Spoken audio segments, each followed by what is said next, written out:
Hello and welcome to another edition of ProtoMet's First Impressions, and today I will be taking a look at the first episode of the Amazon Prime original tokusatsu series, Kamen Rider BLACK SUN, a remake of the late 80s Kamen Rider Black, which is one of my favorite seasons of Kamen Rider. For once, though, I'll actually be able to find out more about the show by continuing to watch, because all 10 episodes of this series, or at the very least this season, are available right now on Amazon Prime. So if you want to check it out, go check it out. But as far as this video is concerned, I limited myself to just the first episode, and oh boy, there's quite a bit to unpack with this episode. Kamen Rider Black was already fairly dark for the Kamen Rider series, but Black Sun clearly is going in an even darker direction than that. Even darker than, I'd say, Amazon's did a few years ago. And one thing that is made abundantly clear, just from watching the trailers, is that this is politically motivated. This is also a political action series, as it definitely has elements of the real world with protests and racism and I'm going to assume government corruption, but for starters, first episode starts with what is basically the inciting moment, the period in which the two lead characters of this series, Minami Kotaro and his friend slash brother Nobuhiko Akizuki, are being modified into kaijin, which this show uses that specific term to refer to the monsters. Although I guess in this particular case I probably shouldn't call them monsters, because as we soon learn, kaijin are for the most part civilians who just happen to have bestial forms. And well, let's unpack this first scene. We know for sure that both Nobuhiko and Kotaro's fathers are involved in their modification, and it is pretty grisly. It definitely looks like kingstones are implanted in their bodies. Or at least fragments of kingstones, which is an element from the original series that is still present here, but in this instance, both Kotaro and Nobuhiko are far younger than they were in the original series. And I think this is a good enough point to say that from here on, I will do my best to avoid making any comparisons to the original series, especially because it is pretty clear that all of the characters from the original series have vastly different roles in this show. One thing that I can definitely say for sure, that it is not entirely clear if Kotaro is the hero, because he certainly does some very unheroic things in this series. But given that this whole series kind of has a very gray look to it, both in terms of the visuals and the actual themes, that's rather appropriate. But apparently, the two boys are being operated on during an eclipse, which. Yeah, sure, why not? This first episode doesn't explain why they have to do it during an eclipse, but they do it during an eclipse. And then the show jumps ahead of 50 years. It's not immediately apparent that it's 50 years later, but by the end of the episode, you know for sure that this takes place 50 years after the surgery to modify Nobuhiko and Kotaro. But, we definitely get quite a bit of information dump, as it is very clear that kaijin have existed among humans for a very long time. And in that time, there has been a lot of racism towards Kaijin.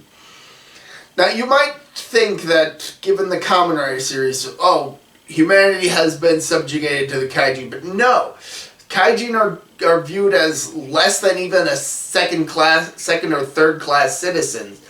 They are being actively discriminated against, especially in Japan, who just want to eliminate all Kaijin.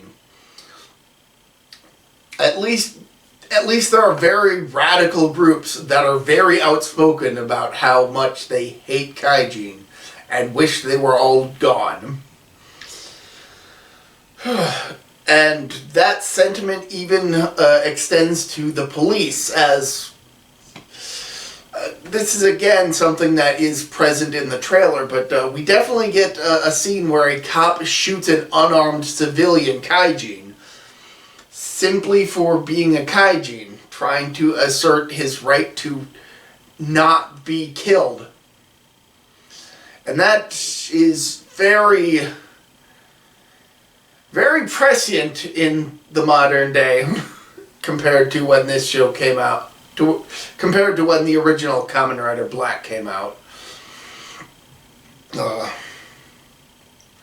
But we definitely get other parallels to more modern, particularly American,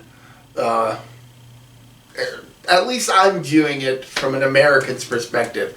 Maybe this stuff is present in other countries, but as an American who's only ever been in America, this is really all I can bring to the table. Yeah, this is definitely one that I'm having a bit of a hard time talking about because of how very political this show is in terms of its themes. But I'll keep going forward.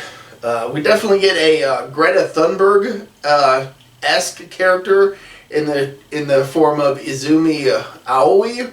I think was originally a character in the original series.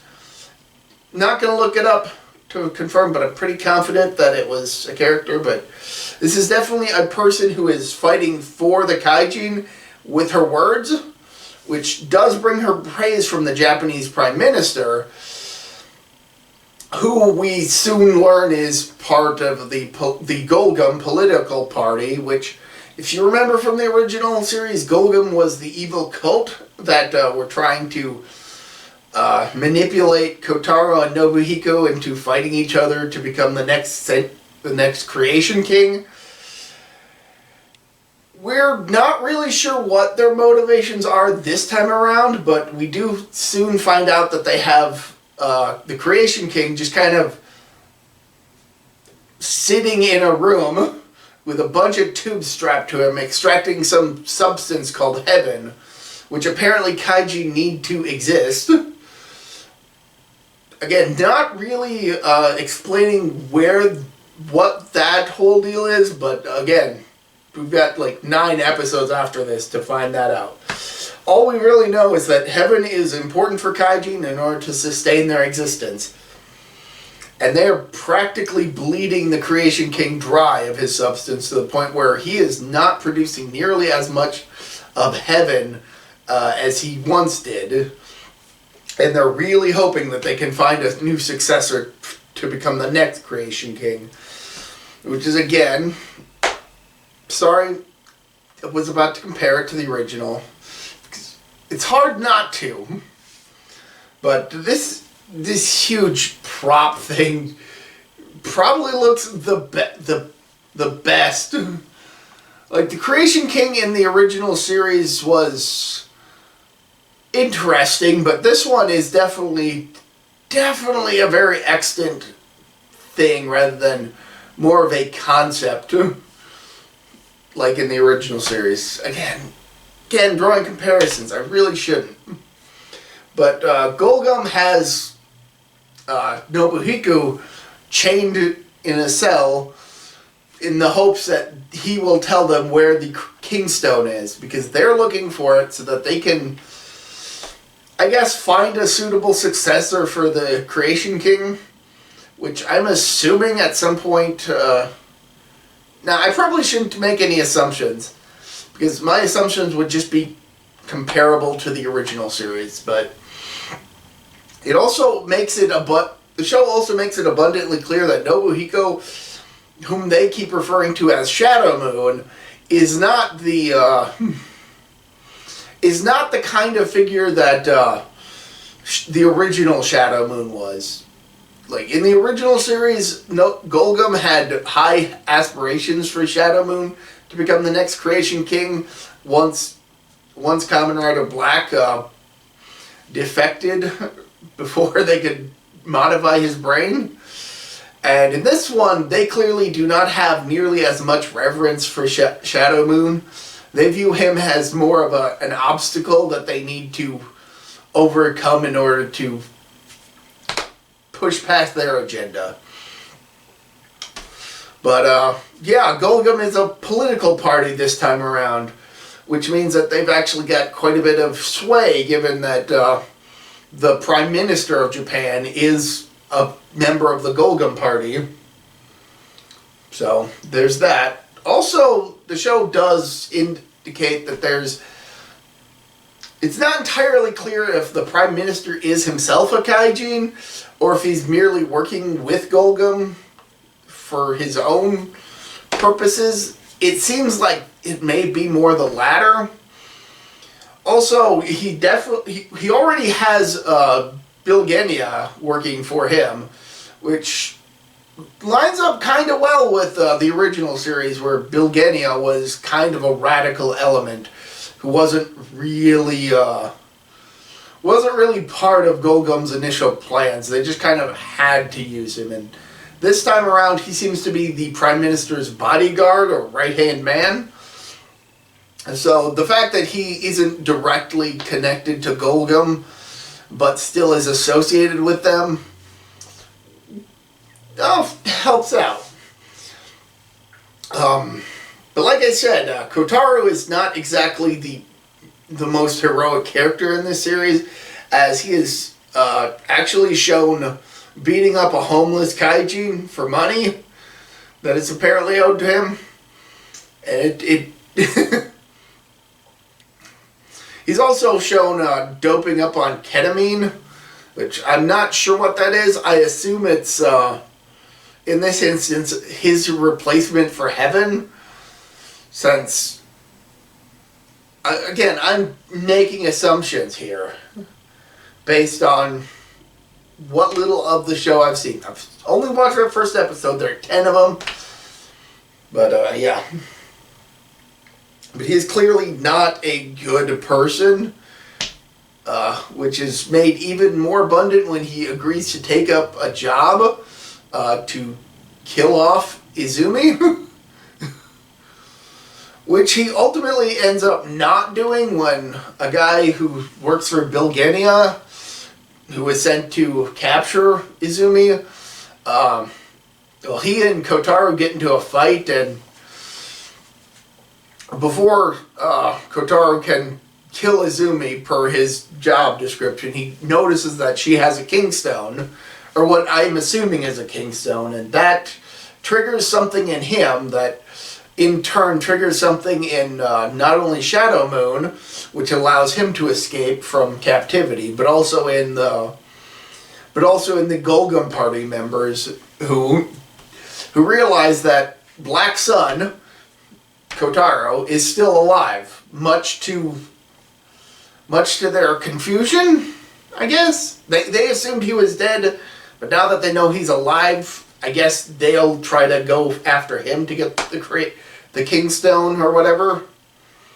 So, but upon seeing that, something changes in him, and instead of trying to kill her, he ends up protecting Izumi from the Kaijin that had been sent to capture her, a spider Kaijin.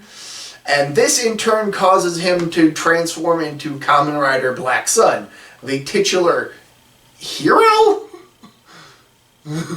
Still not entirely sure if he's a hero or an anti-hero or an anti-villain or a villain. It's a very gray area, this series, but he ends up dispatching this spider kaiju in gruesome fashion. Kamen Rider Amazons was pretty gory, but but Black Sun takes it to another level, with Kotaro actively disemboweling his opponent before decapitating him with his hands. Ugh. And he then is confronted by Nobuhiko, who offers Kotaro to join forces with him in killing the Creation King. So definitely a stark contrast to how Shadow Moon was originally depicted, for sure.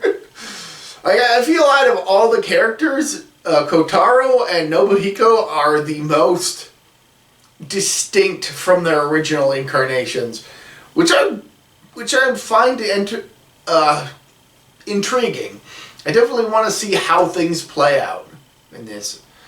But Kotaro basically refuses and then essentially kidnaps Izumi, while Izumi's Kaijin friend Shunsuke, who we get a bit of development on over the course of the episode, is kind of left concerned because this dude just decapitated a spider kaijin and then walked off with his friend. How things will play out is not currently known to me, because that's roughly about the point where the episode ends. But I can definitely say that there's a lot to unpack with just this first episode, especially from a political standpoint.